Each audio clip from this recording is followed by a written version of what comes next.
What up? This is your boy DJ EFN. You might know me as a drink champ, but first and foremost, I'm a proud father. I linked up with two of my other dad homies, Manny Digital and KGB, to start the Fatherhood podcast. Each week, we bring you insider hip-hop stories, parenting, and advice and therapy. The saying is true, it takes a village, and we humorously serve as each other's trusted counsel in figuring out how not to screw up being a good dad. The Fatherhood Podcast. Beats, rhymes, and diapers. Yo, Fatherhood's fam, when you're out and about with your baby and they start wilding out, what do? Most dudes are fumbling through the traditional baby bag their lady prepped for them, trying to find that one thing that will calm the kid down. That doesn't have to be your life. Dig no more. The firstborn diaper backpack from Fly Dad has over 21 compartments to have everything right where you need it to be for you and your baby, and keeping you fly through the process. Get $20 off when you visit flydadgear.com/fatherhoods. This is KGB. What up, is DJ EFN? Yeah, and this is your boy Manny Digital, and this is the Fatherhoods Podcast. Yeah. Did I nail that one? I feel like I nailed that one. Yeah, you got it, man. All right. Yeah, I think we can stop talking about our intros after this one. Oh, shit. Yeah, you're right. That shit's got to be annoying. Sorry, listeners. Actually, we're going to make an intro that actually has an intro in it. So, An intro within the intro. yeah, an intro within the intro. It's going to be What's fun. up, fellas? Everyone good? Yeah, man. How you guys doing? How's the cold weather treating you, Manny? I was just about to say I'm freezing my tits off over here, but otherwise, it's all good. Kids are not in school, right? Or they are? Yeah, they're in school. Because I was hearing that they're like letting kids out early or telling them not to come in because of frostbite at the bus stops. Are you in the actual polar vortex? Is that what? They said it's cold as the top of Mount Everest. Nah, we ain't got that problem over here. Okay, I think that's probably the Midwest then. Yeah, I heard Minneapolis is getting slammed. Yeah, but DC is cutting school supposedly. The South is going to be affected now, so it's supposed to be pretty serious. We just got some flurries. It wasn't a big deal. Oh, McFlurries. Yeah, your favorite. You know what I wanted to go back to real quick is, and this was actually our offline conversation after last episode, was the whole conversation about that feeling after your Red Man show. Oh man, okay. yeah. Let's just revisit that real quick, Okay. So inform the listeners here of. So we did this show a couple weeks ago, and I was explaining to you guys that everything went well. The show was great. Everybody loved the show. It was a great show, but I kind of walked away with like not having that feeling that I usually get from like I don't know, the reason why we got into this business and this industry and this culture to start with. It's just like I find myself trying to seek and look for that feeling, and I didn't have it that night. And I'm like, what the hell? Redman's one of my favorite artists.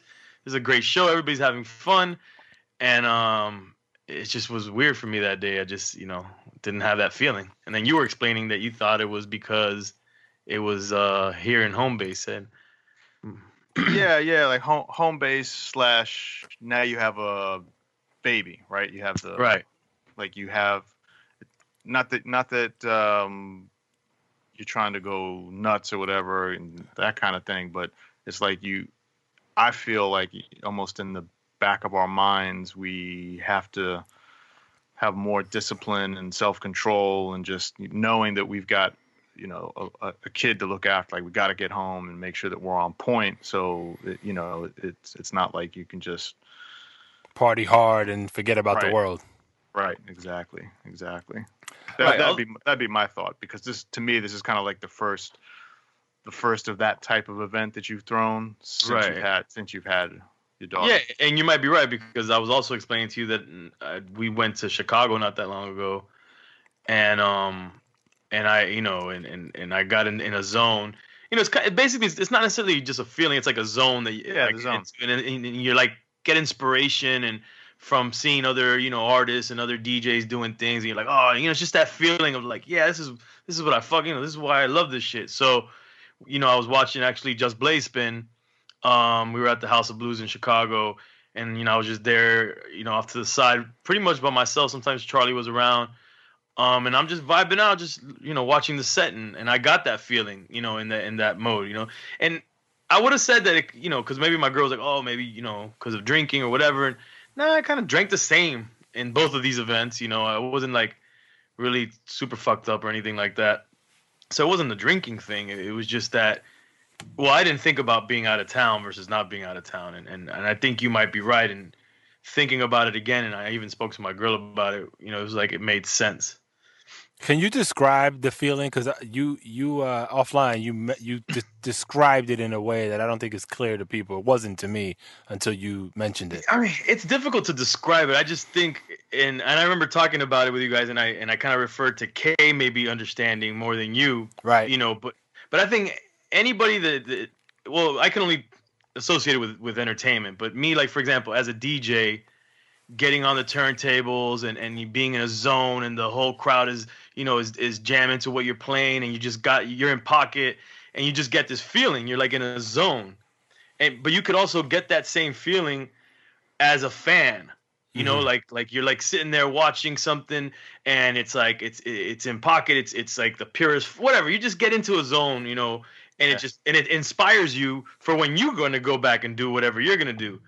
And it's kind of like that synergy and that back and forth that kind of keeps you like fueled to do what we do. Because if not, you kind of lose all passion for it, basically. Yeah. And I was telling my girl not that long ago too that I'm like, look, I need to sometimes get away, because I need to stay inspired. And we talked about it, I think, with one of our guests before, a couple episodes back. It's just about, it's hard to feel inspired when it's like, daddy duty, being at home, and it's not anything bad to the family, but if you make your bread and butter off of something that you have to be a creative, and you need that inspiration, you kind of have to figure out how you're going to get inspired. And that's, does it make any sense though, what I'm talking about, the zone of the inspiration or the feeling? Yeah, totally. It's hard to describe though.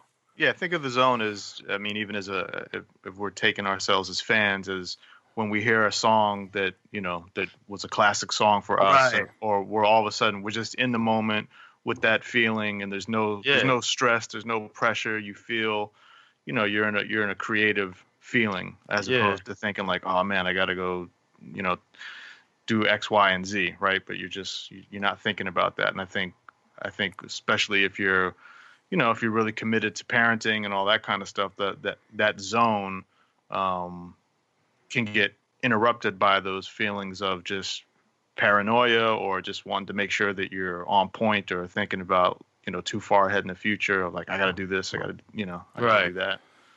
Zone. Trying to find the balance of that zone. Like, you ever been in a club, Manny, and like he said, one of your a record that brings you back to a certain time, and you just like, you might be a little tipsy, but you're just there. You don't care. You're just jamming out. It's just you and the DJ at that moment. That song. I'm the definition of, and it doesn't have to be a club vibe. It could be, just chilling. Anywhere. I'm the definition of dance like nobody's watching when those moments strike. Yeah. I just act a goddamn fool. And I know, I totally get what you're saying. That vibe is like, but it's almost, it becomes, and I hate to correlate it with drugs, but it becomes kind of a drug that you chase, right?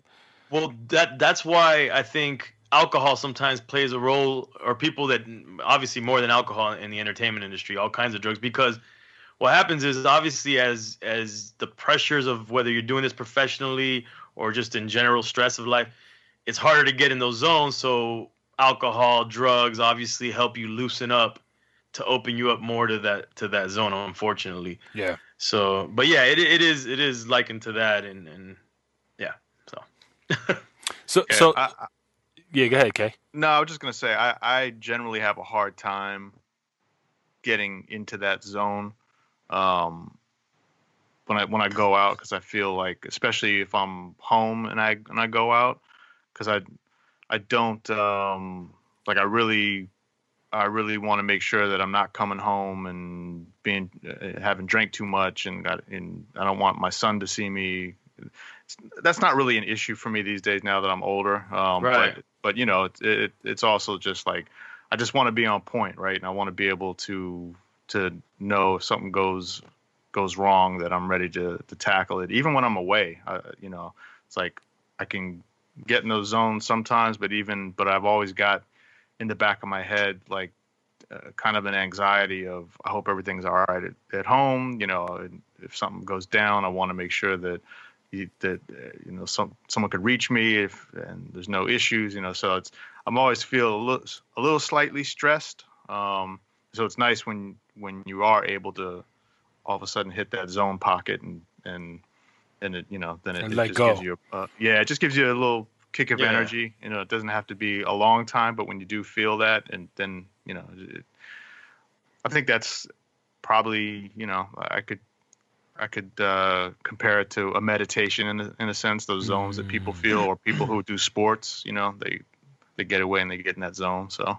yeah, it's even enhanced more when you're the artist or the creator and you get in that zone and it's all you're in pocket and it's working. So imagine as a fan, it's one thing, but it's even crazier when you're the one, doing something and you're getting that reaction, you're putting everybody else in the zone. Ooh, I can't even know what I'm imagine. saying? Yeah, that's just crazy. And the thing is, these are addictive things because you're always trying to search for that again. And it's very much like drugs and alcohol. Because when you're drinking, I'm a drinker, you're always trying to search for that good time that you had drinking. And out of 5 times that you drink, one of those times is that zone that you get, that perfect sweet spot where it's like you're not too fucked up, you're buzzing just right, you know what I'm saying, and you're happy.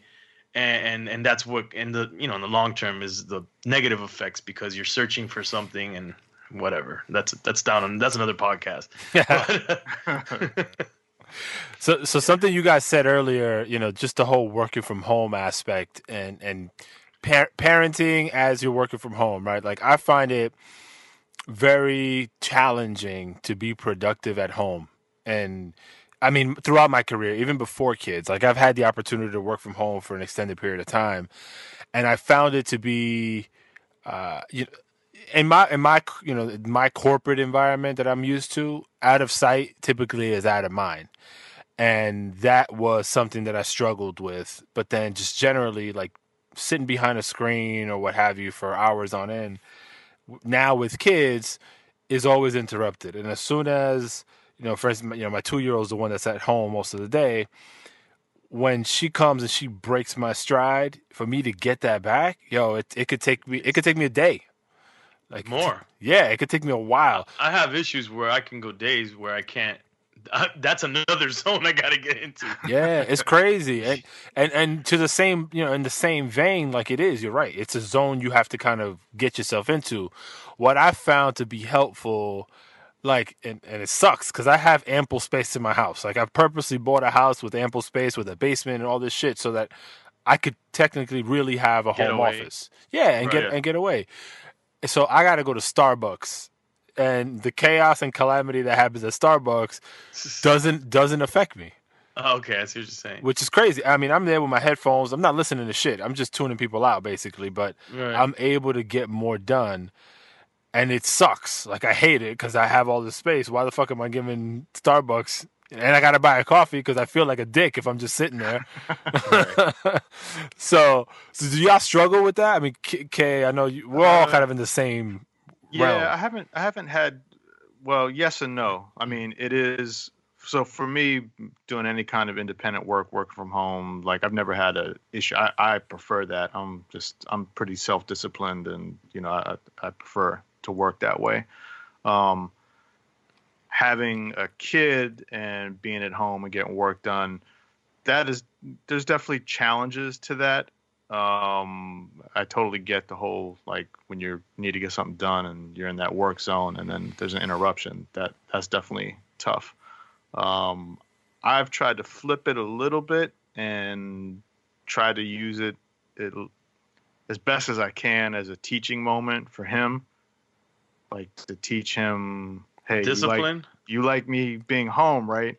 So you can't come running in the room and start yelling when I'm on the phone or, interrupting Right. me, that kind of stuff. It's like, would you, I'm like, would you rather I be at home and work, or would you rather I go to an office and you don't see me during the day? Mm-hmm. You decide on that one. So, I mean, And in I the have back, it's a reminder, right? in the back of your mind, you're like, please pick the good one. Please pick the one I stay home.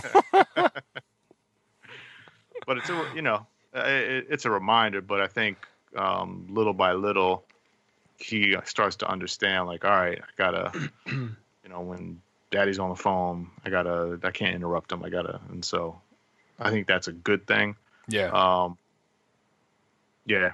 See, But it is tough, especially like on the creative side of things. That's a whole nother issue. Like actually sitting down and creating something, getting disturbed during that mode, that's hard to come back from. what I was gonna say is, I'm not at the point where you guys are at, where you have kids running around and interrupting. Right now, I have the baby, and the issue that I'm having is that even if, let's just say, my girl, gives me the time or carves out the time for me, or says, go do your thing. Like, often she'll be like, I'm not stopping you, go do your thing. Like, what happens to me is being at home, knowing that they're in the house, knowing the baby's here, it's like I feel guilty, even though I know that what I'm doing is what's it's what's helping pay the bills, and I feel guilty, and I feel like I want to go and look at my daughter's face or play with her or be around her, and it's that push pull, and it's just it tears my mind apart, and I can't concentrate on certain things. Real. The guilt is a real thing for sure. Yeah, man. I tell my wife all the time, I'm like, yo, stop fucking setting me up. Because I tell her, yo, and I feel compelled to like check in and be like, yo, for instance, before the podcast today, I went to go hoop with my buddy, right? And so before I went to go hoop, I was like, yo, this time I'm going to go hoop, probably going to take me this long. Like, I detail it out as specifically as I can because of the same thing, like the guilt. But then she comes back and she'll be like, no, it's so cool. Go do your thing.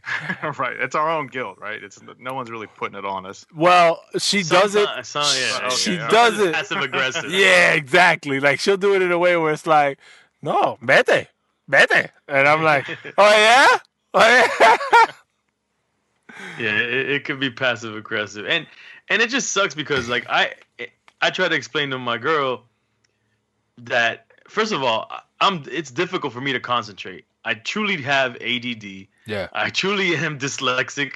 Like it takes me probably longer than it takes the average person to do certain tasks because I'm like I'll go back and forth tasks, until I have my way. And I mean, I'm a grown ass man. I'm 43 years old. So I'm not going to learn new tricks to the trade. But whatever I've done and however I've done it has gotten me to where I'm at today, and I've accomplished certain things. So I have my methods. Now, but those methods definitely don't go well with family life, working from home, any of that, because I literally have to like lock myself in the room, and zone out. Yeah. And before I know it, I've been working. Like, have you ever find yourself in so let's just say the day you're not in a zone. You could barely get like one or two things done. But then you find yourself the day you're in a zone, I'll knock out like 30 things. And I'll even be like, damn, I killed the game today. Yeah. And it's just crazy how that time, works for you when you have it. And my girl, like, she gets mad at me because I'll be like, like if I'm doing fatherhood, I'll be like, oh, don't you, like don't you go to your grandma. I won't say go to your grandma's, but like it'll be this thing where it's like if she leaves, I'm insinuating that kind of helps me. Right. And it's offensive to her to a degree. Yeah. I get it. That's the most frustrating thing for me. Like when you have those moments of like super uber productivity, and then it's like clarity. Yeah, you like back to the theme of the show so far. Like you're in that zone. Yeah, right, you in that Swiss Beats moment. Yeah. And it's crazy, but then it falls off so rapidly, and for you to get that shit back, it's like it's terrible, man. It's a war. Terrible. And then let you try to sleep at night thinking about paying bills in the future because you'll be like, man, I can't get two things done. How the hell are we gonna have a future? Yo, it's serious shit. And then now my daughter's thing is, Daddy, can you play with me? And that shit kills me, bro. It doesn't matter what I'm doing. I gotta stop it because she's relentless too. And then she knows she's cute and she knows how to fucking, get you. So I go, all right. So now our thing is like she got these little like Peppa Pig dolls or whatever, and we play and make voices happen and shit like that. But it's a great experience. But again, that's a big one that kind of just drives a stake through whatever the hell I was doing, and I have to come back to it in like a week when my mind is right again. But isn't it also like when they stop and ask you to play with them when you're in the middle of something? Like a lot of times that happens to me as well, and I might say nah, no, I can't right now, but then the guilt happens again. I'm like, damn, I've got limited time for him to be at this age, and it's also everything. Like I don't want him to remember his dad as like, oh, all he did was work, and he didn't want to, like, those kind of typical feelings or memories that kids often talk about, like, oh, all he did was work. He didn't. Well, it's better than all we did is live in the streets. My dad, he was a piece of shit. It's a fucking bum. Yo, but dead ass. Like I always think about you, Kay. Like how you mentioned, with the co-sleeping and whatnot. Like there's limited time that the kid even wants you around, right? Right. And so that's been more on my mind lately, especially with my daughter. When she's asking me to play, I try my best not to shove her away because of that exact statement that you made. I'm like, well, shit, when she's 16, which is a blink away, she's going to want to be out and about. She's not going to want nothing to do with me. So take the opportunity now that I have it, because I could be at a 9-to-5 regular job and I won't see her for the whole day. Yeah. But you see, where's the middle ground here? Like, how do you get shit done? How can you be an independent entrepreneur? It's one thing if you go to a 9-to-5 and then you come back, you got nothing else. Like you can't, there's no excuse. Like I gotta go work. Sorry, and this is my job. And then you come back and then you do the family thing. But when it's up to you, then that's a whole other thing, man. For me, the best thing has been escaping. Like take a window of 4 hours, 5 hours in the day, and just go. And the earlier, the better. But that shit, you just got to be diligent about it. That's how it's been working for me. Now that you got an office, you got to take advantage of that shit. Bro. No comment. Bro. And then, of course, every day there's a new task that the family has to do together. It's her doctor day, or it's this, or this. Whatever. I don't know. Today we have to go to the grocery store. Duh. And then, and it's like these things are in like perfectly calculated times of the day. Where by the time you finish this, you have to do this, and the window of doing anything, like you have to rush. And it's like the way I operate is like I'm not gonna go in there and like, that hour I'm gonna knock it out in that hour. Nah. You'll have a little more window of opportunity once she starts school. You got that to look forward to. I mean, I want to get us to that point. Yeah. 4 years, bro. 4 years. That's a long time, brother. A long time. I know. Unless you do the preschool action. Yeah. It's funny because we talk a lot about our parental history, or with our fathers, and I often think about my pops. Like, although he wasn't in my life that much, I still, it was a back and forth at times with him. And he went up in terms of like the money he had, like I call him like the 3 times millionaire, like he would go and then he'd go broke, he'd go bust, and then he'd build it back up and this and that. And it makes me nervous, like, that's why I'm like, oh man, I gotta, like, I feel on edge. Like we gotta keep working. We gotta keep creating. We gotta keep finding new opportunities. We got to keep doing stuff. And if I feel that I've cut my productivity in 50% because, 50% because I have now my family, I'm like, it's like, do I want to be known as, like you said, like the father that's working too much? But then maybe that's you have to do that so that you can provide for this family. Like, what would they have rather have had? The father that didn't work too much and they struggled financially? Well, I think you're also in a pretty crazy time age-wise, right? This is like this first year. Like I told you before, it was the first year. My first year, I was totally out of whack, right? And so I think you're still in that zone because there's really no zone. But there's no real normal feeling. Yeah, everything's like there's not a whole lot of routine action. You know, once she's at an age where you have, I guess, more of a routine for the family and the way that the days kind of structured work. Yeah, I think you probably have less paranoia about that stuff. Right. But we are in the now, and opportunity is today, not tomorrow. Yeah. So I don't know what tomorrow will bring. I might have nothing on the table in the near future, and we'll have plenty of time. I mean, what DJ EFN is trying to say is, all the people listening, please invite your friends and your family members so we can grow our listenership, and we don't have to worry about this shit. Subscribe, rate, comment. Do we have a donate button? You donate? No, I'm playing. Better get on that Patreon. We're good right now. We don't need to.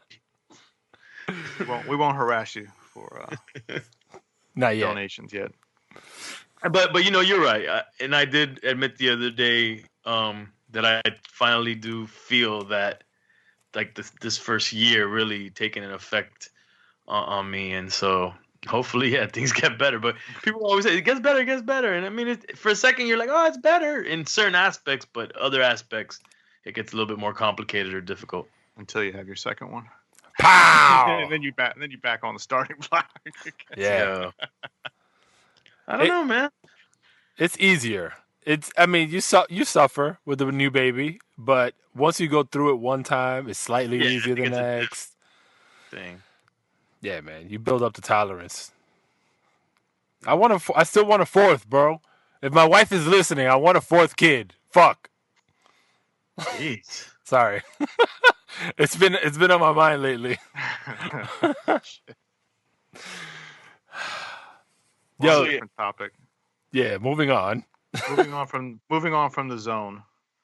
So I was reading the news, and there was a random article in the Washington Post, just like one of those kind of, I don't know, like a question and answer, those columns where people write in and shit like that. And this woman wrote in saying that, she was at her mom's house with her 4-year-old daughter, and the daughter loves grandparents, but then daughter did something, and then all of a sudden the grandfather snapped, yoked up the daughter on the shoulder, started screaming at her and like trying to discipline her. And then, once he was done, told the mom, like, she needed to learn, control or whatever. And so the woman was like, damn, should I'm not feeling good about this. She wanted to report the Gramps? Just like now it's fucking up the relationship because she doesn't want, the daughter is, the little baby is scared of the grandfather now. Right. And also like she doesn't want the grandfather around. It's like limiting the time with the grandmother now because of the way the grandfather just acts. So I mean, I guess the big question is like, what do you guys think about in terms of other family members disciplining your kids or giving input into what your kids should or shouldn't do, and how much do you have how much authority do you guys allow any other folks outside of yourselves with your kids? Can I tell you a quick story? So just this kind of, I think, gives a sense just generationally how things happen, right? So on my block in the Bronx where I grew up, it was very much that whole it takes a village type of mentality. Right. So there were a lot of like semi-single to single parent households on the block. And you had a diversity of people, but generally speaking, it was a woman-centric clique that was overseeing the block.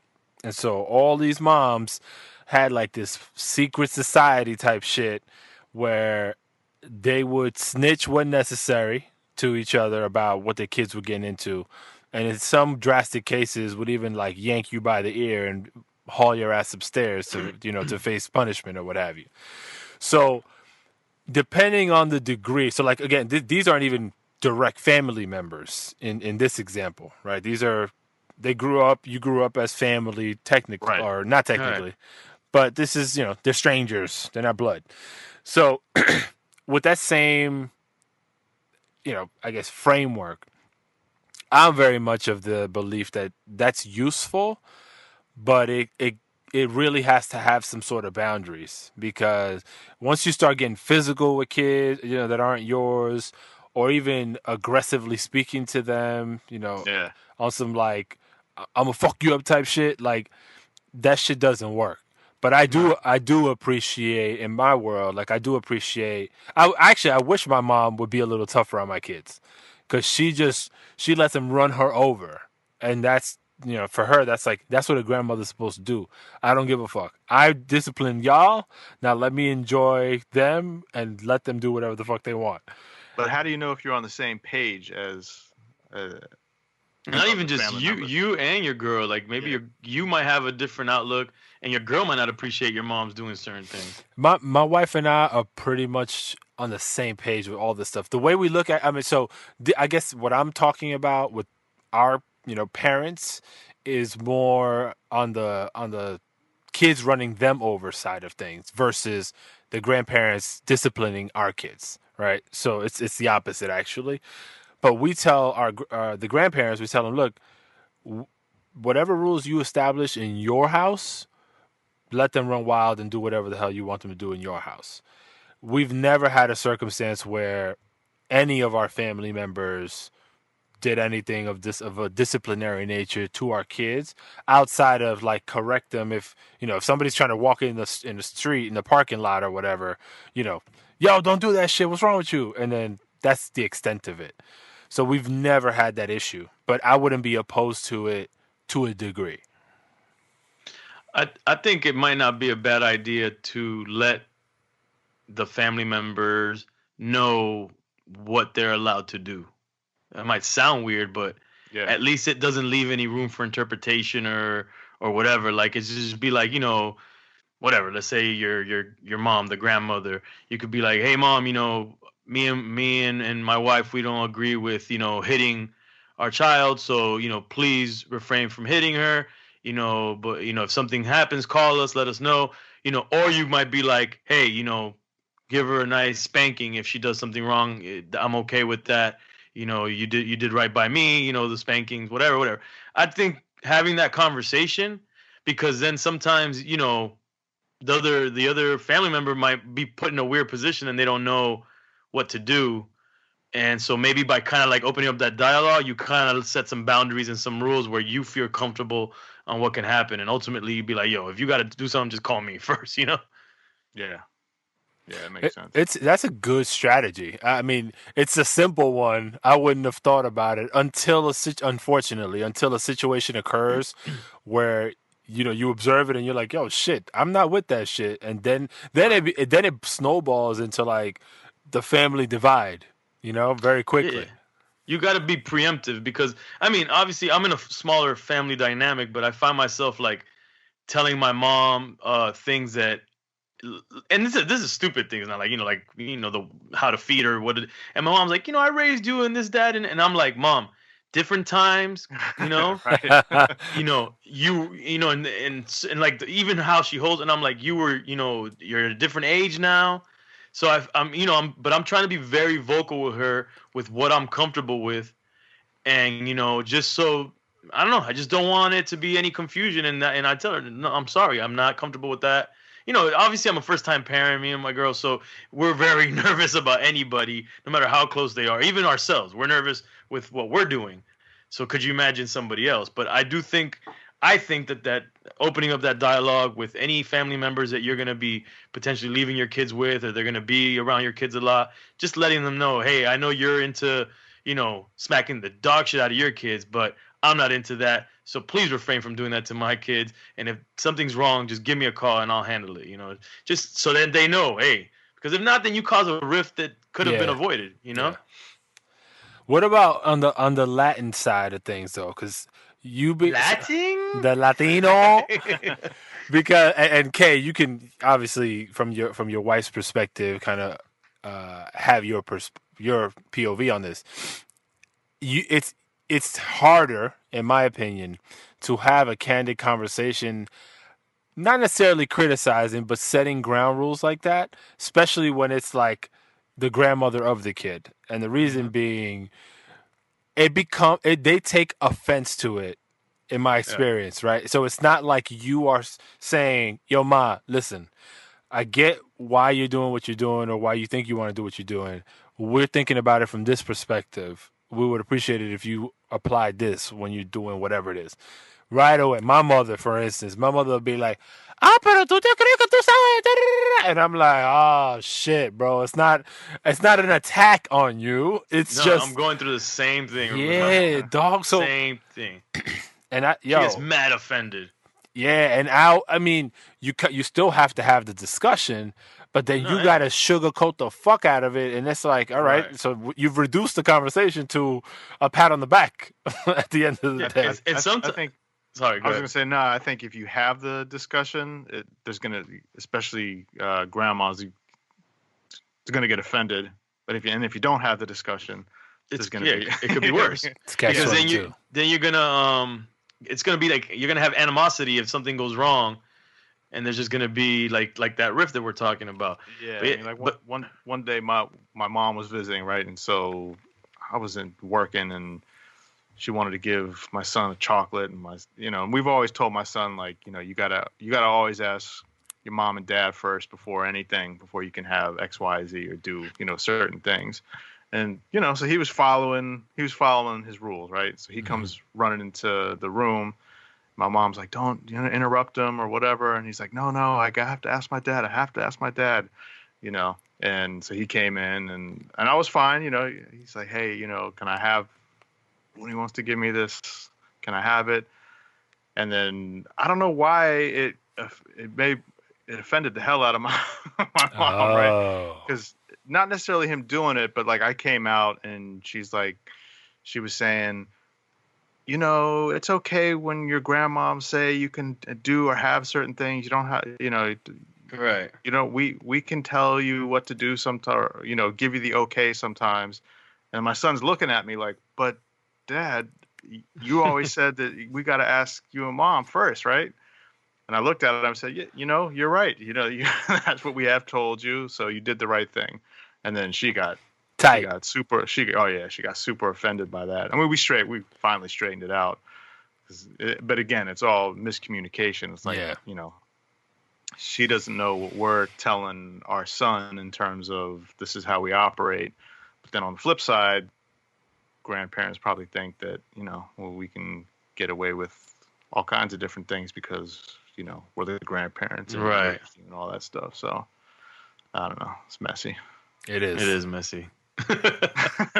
So moral of the story is it's better to talk about it than not talk about it. Yeah, I think so. It's messy. Everyone's drained. Now. We're all stressed. We're all thinking about our parents and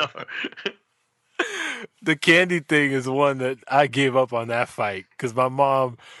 Again, that's kind of what we deferred to. All right, whatever rules you have in your house, you keep in your house. Because my mom was like the secret candy bandit, and she would just lace them with all sorts of shit, and we'd be like, "Yo, chill," and they would. That's the thing. My mother's iPad and the candy supply is the main things that drive into my mom's. They're like, "Yo, are we going to the Bronx? See grandma?"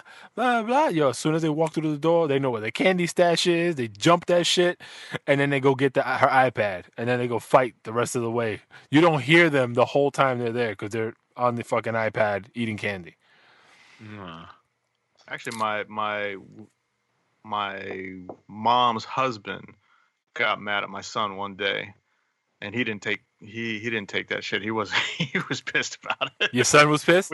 Yeah. It surprised me. Like, I mean, my mom's husband, he didn't get too loud or anything, but he was different. verbally, he told verbally like, oh, you shouldn't do that, or I don't forget what the hell. It was something stupid.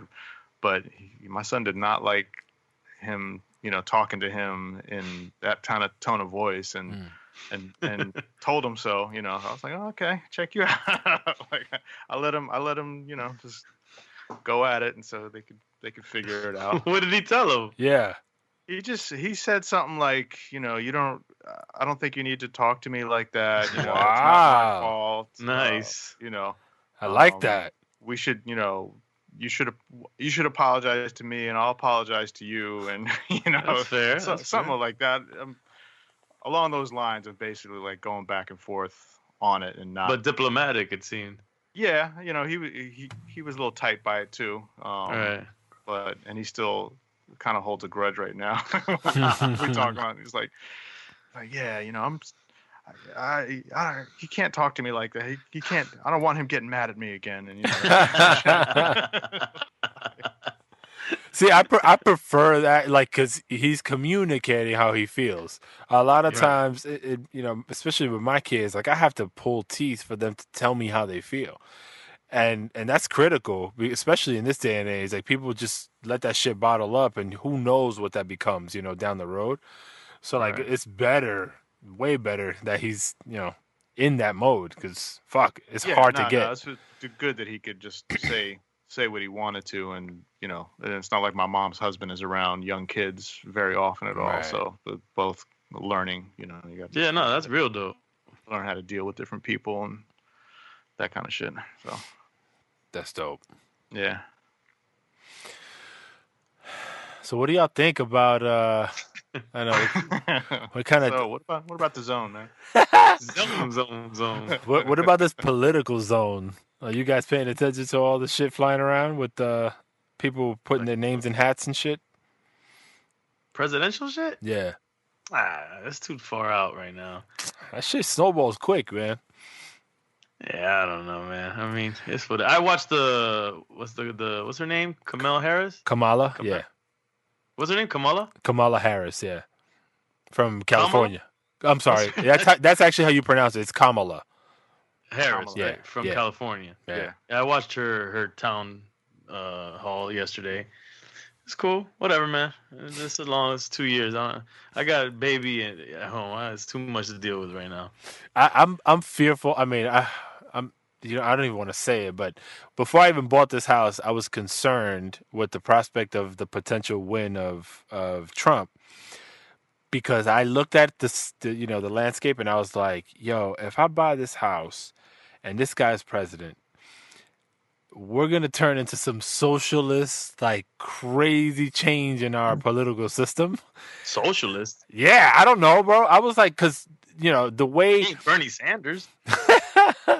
No. All right, fine. Fucking communist type of setup where... Trump? Communist? Oh, I don't know, bro. It's the antithesis to that. But nothing's working. I mean, let me not say that. Over capitalism, if anything. Yeah, but there's no. He's shutting down people's voices, and this is just a lot of dumb shit. Where a lot of our leadership is better. That's a much better one. And I'm looking at it, I'm like, yo, do I have to pack all my shit and move to Canada? Like, these are real serious things that I was thinking about. And now I'm like, yo, but there's no way that somebody's just gonna allow the democratic system to collapse after all these fucking years, bro. Nah, I mean, I don't think it's gonna collapse, but we're definitely going through some rough times right now, and it might get a little worse, because you got to think, no matter what happens in 2020, he has a super loyal, following for whatever you want to call them, and he's a crybaby. So if he loses, he's gonna sit there and say it's not his fault, or it was some conspiracy, or something. He's gonna want to stir up that base to keep fighting for him, because his ego got hurt. Yeah. And if he wins, never mind that. That's he's gonna do the military parade, and there's probably gonna be Trump flags and MAGA hats, and I don't know, man. It's just... Would you guys move overseas? Would you move your families overseas if need be? Not right now, man. Not ready for all that. I really hate the whole running thing. But I mean, if shit got really bad, I'd have to. This country's too big for you to have to move to a whole other country. I don't think I think that's really being desperate at that point. It's not like we can't say that the whole country's gonna go belly up and that everybody is gonna become, Fear the Walking Dead because of Trump and his followers who wasn't the majority, when it came to the vote. Right. So we just gotta have some kind of optimism. I've never been optimistic about government, period, though. Mm-hmm. Yeah, I agree with you on that. So it's always, to me, and I might be wrong, it's always the lesser of two evils the way I look at presidential races and government. So it's just hoping that someone with at least presents a better face, which I'm not saying is good either, because they could be looking great on camera and sound articulate, but be scumbags behind closed doors and do all kinds of crazy things. But this guy has just, what he does is he inspires other locals like him in the country. Like I've been hearing, I don't know, this again, the media, it kind of like puts all this stuff and makes us all a little crazy. So we got to put that out there. But right now I heard some dude from Empire, from the show Empire. Oh, the hate crime. That he got jumped. Yeah. And that the dudes were saying something about like MAGA did this to you, or MAGA revenge, or something having to do with MAGA. And they whooped him because I don't know if he is gay or if he just plays someone gay in the show, but that's why they whooped his ass. Yeah, both actually. He is a homosexual and he plays one on the show. So so there's that, and then I heard a couple other crazy things have been happening, and those are the type of incidents that I'm afraid we'll have more of before the end of this whole Trump situation. Yeah.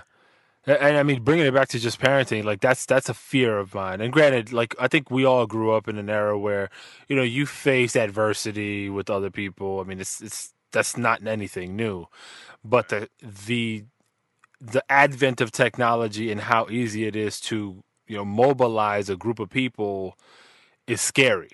Because now you got people cheering you on to do more crazy shit. Right. And then even the whole the confrontation in Washington with the young kid and then the Native American thing, like, oh yeah. Like, and then the Israelites before the video. Yeah, like that shit. I mean, and I think the over sensationalization. Is that the word? Something like that. Whatever, bro. You know what I'm trying to say. Yeah. So overhyped, yeah. Over sensationalized. Yeah. So that whole thing, like, it probably wasn't even as serious as they projected it to be, but the media is so leeching on top of those kinds of things that it made it into this humongous thing. And that shit is scary, because a lot of times it could just be a disagreement between two people that the media or other folks in the moment blow out of proportion. We're living. Sorry. No, I was just gonna say, but then going back to DC with the kids at the Native American rally, the march, a bunch of parents, like, they were there too, right? With all and those the kids. school, the school people were there. It's a Catholic school. Yeah. So I mean, just think about it. Like, those kids, they probably, they're not learning that shit on their own, right? All that stuff is, for the most part, being funneled from their parents who are just sitting there walking by. So again, it's like, damn, man, it's really important to think about what you're teaching your kids, because there's even though we say, there's a generation of people that hopefully will die off, and then, we'll all be in a much better place, but that generation of people are still teaching younger kids, and it carries on. So we really got to have these conversations with kids early on, so that they start to learn something. The proactive teaching is important, but also the active teaching is important, but just as important is the inactive, right? Because when you're not in that moment trying to educate your kids on a particular thing, you might be talking to your homeboy in the background, and they're within an earshot, and they hear you say some crazy shit that stays within them, and that becomes like their belief to a degree. Right. So like that's also you got to be careful what the hell you're talking about. What I think is vitally important is, in terms of teaching our kids or whatever, is, to me, nothing is more important. I mean, there are just as important things, but history. If a kid has a good grasp of history, then they can understand perspectives and different things. They can deal with certain things better, I think, because if those kids that confronted the Native American, even if they were berated by the Israelites, if they had a better understanding of history and what's gone on with Native Americans, they might have had a little bit more respect for this elder that walked up that wasn't doing anything.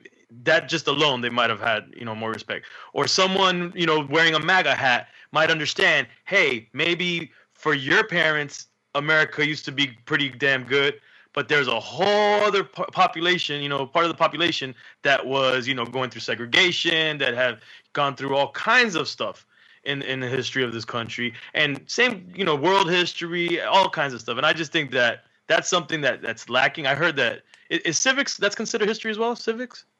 I believe that's right, yeah. Because I've been hearing they've been cutting civics out of schools, civics classes. I thought civics was the government, like learning that. Might be. Yeah, it might be. You might be right. But even then, the government. But in general, I just think that a proper understanding of history helps people understand other people's perspective and have empathy and understanding. And I think we're starting to lose that a lot. And since people now, media and all this stuff, it's so dangerous now because people are confusing opinion for fact for news. Opinion, like, shows like on CNN or Fox or whatever, or being force fed on Facebook or social media or whatever as real news, when it's just someone's opinion, that's just straight to like a certain, fan base of theirs. That's dangerous. We're living in some dangerous times, and the news makes a lot of money, or these networks make a lot of money off of sensationalism, like you were saying, and stirring up a certain base. And so, it's just crazy times, man. And to even start thinking about the presidential race and all that stuff is just your brain wants to explode. I would just say, watch it and vote your conscience. And I say vote. A lot of people that I know, I'm not voting. None of that matters or counts. And then I'm all looking at them as like, well, you didn't vote, and you probably wouldn't have voted for Trump. Thanks a lot, asshole. So. Like, I don't necessarily, I'm 50-50. Maybe the vote, maybe the Illuminati controls the vote. I don't know. But I'd rather not take that chance, and I'd rather go exercise that right so that I could talk shit about it too. Hey, Manny, how much does your oldest daughter know about the history of this country? That's a great question. I don't. I mean, about the major moments, like civil not rights. Necessarily or just not necessarily the school history, but more of the people's history. Yeah, I think she's fairly well educated. About the whole Native American thing and the real significance of Thanksgiving and those kinds of things. She's aware. I wouldn't say she has a lot of depth, but she's broad as far as what she understands. Is it something that when you see her and her friends, is any of that ever any kind of topic of conversation among them? Is it any of that kind of stuff ever on their radar? Nah. I like the moments where I take advantage, and I'm terrible at doing this, but like, those, the holidays that are questionable holidays and or monumental achievements or anniversaries, I try to take the time to really understand how she looks at those things and then complement whatever information she has so that she has a more well-rounded understanding of why certain things happen and whatnot. So a lot of it is not being taught. It's me kind of getting her a little bit more well-rounded, but it's definitely not something that they're having a conversation about, among friends. Yeah. All right. What is interesting though, and so one of her favorite subjects now in 6th grade is social studies. And history, social studies is kind of how they mix it. But they're like talking about, for instance, India is something new, and they're explaining like the caste system to her, and she's like, "Yo, that's crazy," and and how they kind of keep the people within the caste, like because she was like, the teacher was explaining to us how, some people might have thought the easy way out of a caste segment was to kill themselves and then come back as whatever. And she was like, no, but if you kill yourself in that caste, you're locked into that cast when you return, so that's not an option. And so the fact that she was able to get that deep with me about it, I was like, Wow. there might be some cool shit happening in that class. So, it's kind of 50-50. How about your son? Is he at that stage where he's into a lot of the history stuff? Not yet. I mean, I think the main historical thing that he's been excited about was Martin Luther King and Martin Luther King Day, when he started learning about Dr. King. And I mean, he got pretty amped and like wanted to go buy poppers and do poppers, like set off little poppers for his birthday. And Cool. he made a sign and put it around him, happy birthday, Dr. King, and went riding around on his bike. And then my wife took him to they were having some I forget exactly what it was, but it was a Dr. King service close by. So he That's went cool. there. It was all an adult thing, and apparently a lot of the adults, he went in there with wearing his sign, and he was having conversation. The adults kept coming up to him like, "What do you know about Dr. King?" And so they were pretty impressed that he was into it. So That's real cool, man. yeah. So he knows, he's starting to understand some of that stuff. I mean, gonna have to start peeling back the layers of it all sooner than later, just so he starts to know more and more about, he kind of understands the basics of what he stood for. But definitely need to. I'm actually excited to get into that stuff with him, just to see where his head is at and see how well he understands that stuff, and just to see what kind of outlook that gives him growing up. That's what I'm most excited about, is talking about history with my daughter. To this day, history excites me. I don't know, like that's my my pretend second career, that I would be a history teacher, because I just think that seeing things in historical context broadens your understanding of something so much. And even if you just have you can know about one thing in history, and it kind of it'll give you enough information about other topics that that if you didn't have this historical content, you wouldn't really get it, what's going on here. Like, why are these people beefing over this, or why do these people wear this kind of clothes, or why do they not really like these people, and it's just like, oh, because this World War something, this happened with these people, and this that, and there's still so much to uncover that I just think it's like a never ending thing to learn, as you're constantly learning about history. Yeah, I'm with you. I'm a big buff. I consume as much of that stuff as I can. But what's very interesting and also challenging is when you go down the conspiracy theory path of a lot of this stuff.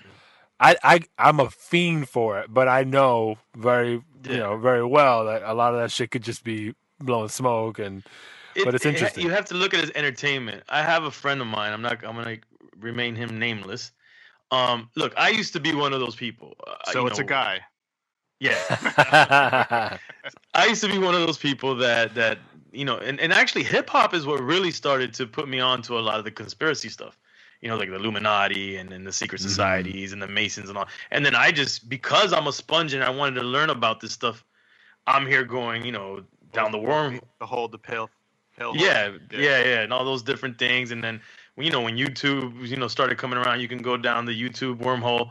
So I was into it, but I quickly realized that for certain people, most I think, we start to use these conspiracy theories as a reason as to why we aren't doing something in life. Mm-hmm. Oh, the man, which could be true, but what good is that going to do you? And if these conspiracies are true, they are so grand in scale that there's nothing that we can do about it at this point. Right. So what's the point of fighting it? So I prefer to try to stick to traditional history. But anyways, I have a friend that he's nonstop, Tupac's still alive in Cuba, and the Illuminati, and let me tell you, the Bilderberg group, and blah blah blah blah blah. And I'm like, yo, bro, if you spent half the time that you spent on that, researching that into some other stuff, you'd be a millionaire. Right. And it wouldn't be that they're not making you, they're suppressing you.